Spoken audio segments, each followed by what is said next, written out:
Hello প্রিয় ছাত্রছাত্রীরা, তোমাদের এআই নলেজ স্ট্রিম চ্যানেলে স্বাগত।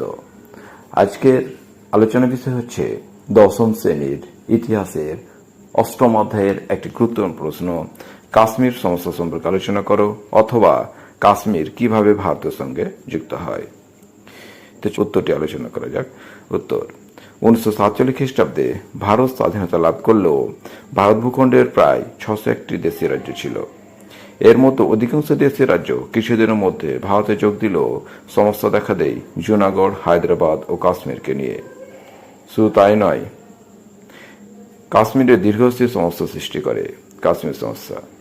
হরি সিং এর সিদ্ধান্ত: কাশ্মীর রাজ্য ছিল স্বাধীন এবং এই রাজ্যের রাজা হরি সিং ছিলেন হিন্দু, কিন্তু অধিকাংশ প্রজা ছিল মুসলিম।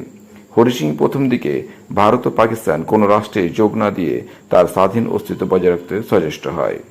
পাকিস্তানের প্রচেষ্টা: রাজনৈতিক, ভৌগোলিক ও অর্থনৈতিক দিয়ে কাশ্মীর ছিল গুরুত্বপূর্ণ অঞ্চল, তাই পাকিস্তানের গভর্নর জেনারেল মোহাম্মদ আলী জিন্নাহ কাশ্মীরকে পাকিস্তানে অন্তর্ভুক্ত করতে সচেষ্ট হন।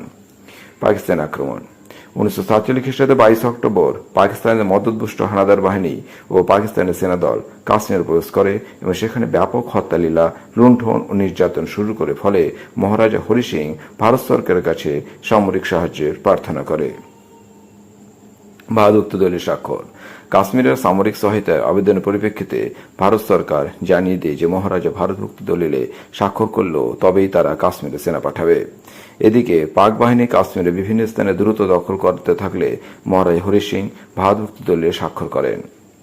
ভারত অভিযান: 1947 খ্রিস্টাব্দে 26 অক্টোবর হরি সিং ভারতভুক্তি দলে স্বাক্ষর করার পরদিন ভারতের সেনাবাহিনী কাশ্মীর অভিযান শুরু করে দ্রুত কাশ্মীরের 2/3 ভূখণ্ড দখল করে নেয়।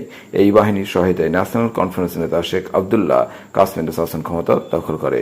উপসংহার: সুতরাং দেখা যাচ্ছে যে পাকিস্তান মুসলিম সংখ্যাগরিষ্ঠ কাশ্মীরকে নিজেদের দখলে আনার অপ্রাণ চেষ্টা করেছিল, কিন্তু ভারতের রক্ত ও লৌহনীতি ও কাশ্মীর মহারাজা হরি সিং এর উদ্যোগের ফলে কাশ্মীর ভারতের অন্তর্ভুক্ত হয়, কিন্তু কাশ্মীরের কিছু অংশ পাকিস্তানে থেকে যায়, যা আজাদ কাশ্মীর নামে পরিচিত।